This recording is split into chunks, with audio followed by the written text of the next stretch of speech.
All right, I'm here with the Martians. Can we start off by having you guys introduce yourselves? I'm Max Fenix. All right. And I'm Marz. All right. We are the Martianz. All right. I'm here at Battle of the Bands here in Terre Haute. First off, how did everything go for you guys and all of that? I felt like it was a good event. You know, Spotlight Entertainment threw the event. Shout out to Spotlight. Spotlight. And I felt like the crowd gave good energy.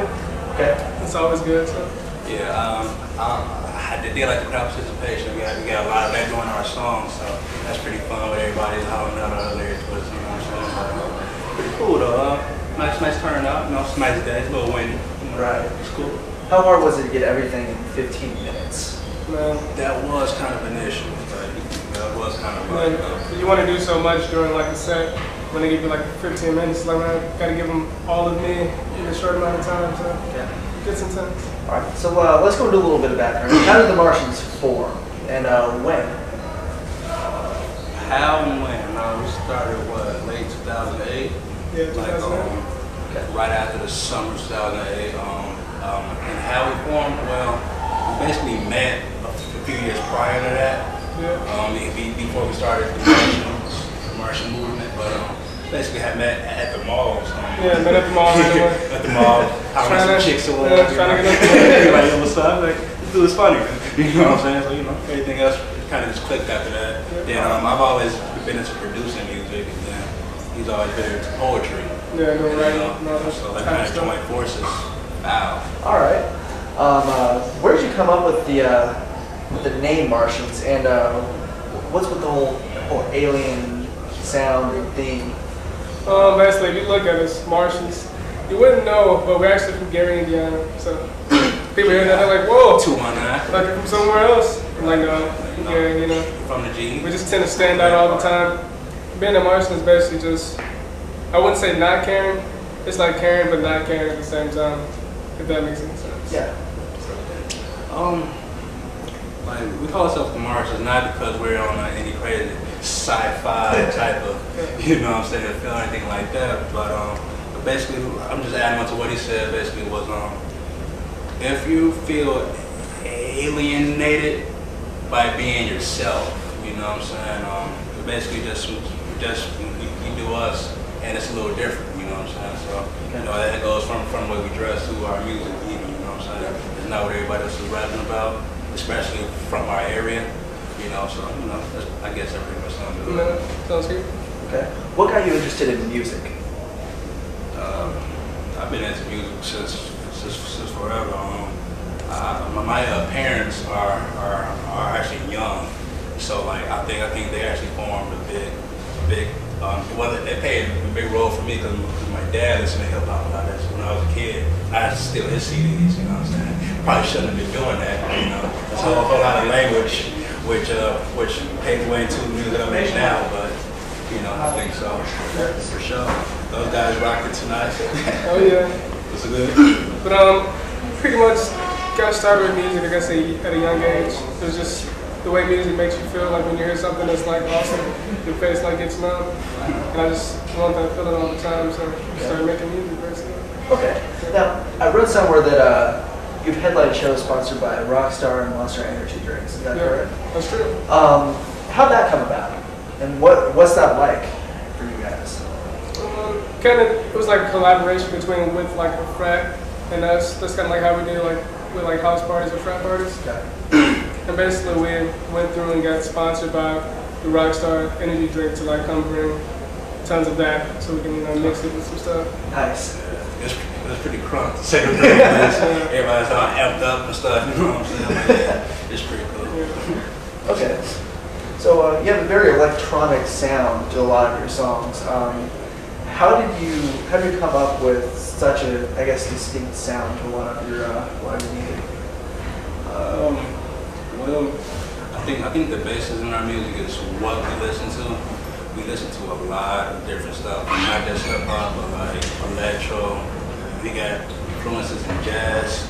You know, it's even the new stuff, even the new hip hop and the new genres like dubstep and stuff like that. And we basically just enjoy it all, of course. It's a big melting pot. A lot of experimenting. Call it that Martian music, you know what I'm saying? All right, cool. I also read that you're working on Mind Grenade 2. Volume 2. Can you tell us a little bit about what that's going to be like? Is it going to be anything like Volume 1? Is it going to be different? What's that going to be? It's a little different. Not quite like Volume 1, which functions more as a taste of the Martian music, like a sampler. You know, it features a few new songs and a few older tracks that's remastered, redone over. This here is more of a slice into our brain for real. Like if you took a knife and a fork and started cutting right here, that's what you're gonna get for real. Yeah. Okay. It's called a mind grenade. You know why? Why? It's gonna blow your mind over the fucking room, like you know what I'm saying? Pow.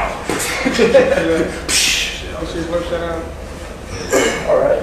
So, computer talk. Why is it only one song? Computer talk. Well, that's actually the lead single from Mind Grenade, the Volume 2 actually. Actually, it's only one song now, but don't be surprised if it takes the whole spin-off. It becomes like a whole little mini project, though. You know what I'm saying? Little side joint. A little side project. Okay. So, you played in quite a few different places and traveled. What are some of your favorite places to play? I have to say one of my favorite places is probably Bloomington. As white as that sounds, but the energy is always crazy there. It's like, it's like a Cali / hippie feel. Yeah. And I just feed off of that. You feed off of that. We also played in Chicago, but if I had to say my favorite place though so far, it's gonna sound random, but Kansas City, Kansas. All right, it was too crazy. It was crazy. It was crazy. It was really insane. Like from the moment we drove there in a sketchy vehicle. Yeah. We barely made it, but it was insane insanity. We started going there. It was pretty nice. Team Green, what up? You've been tagged as UNI of the Midwest. Did I pronounce that right? Yes, yeah. Where did that come from? I'm trying to think, where did that came from? It came from a random person, actually. Like, just somebody that heard our music, they were like, you guys like a Midwest UNI. Just like that. Kind of sound good, so. All right. Random. What is your songwriting process like? Sketchy. It's a sketchy process. Yeah, it's pretty all over the place. We have times where we've done a song in about 5 minutes. Sometimes where it took us a few hours, even a day or two. You know what I'm saying? But it depends on the mode we're in at the time. You know, the mood. You know, if the camera's all lit. You know what I'm saying? It's instant burn. Nah, I'm not doing all that, but you know, just relax. You know. Yeah. Okay. Might help future. So we saw like a small glimpse of what a normal Martian show is like.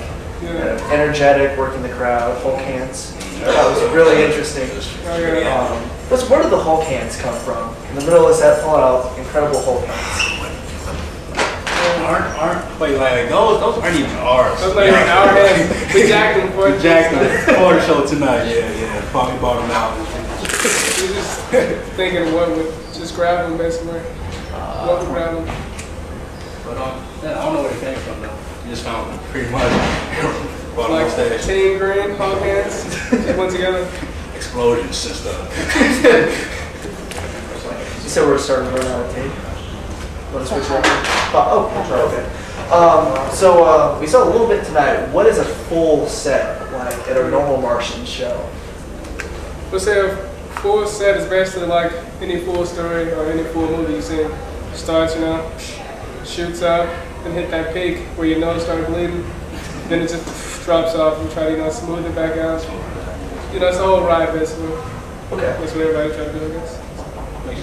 How long is a typical show like?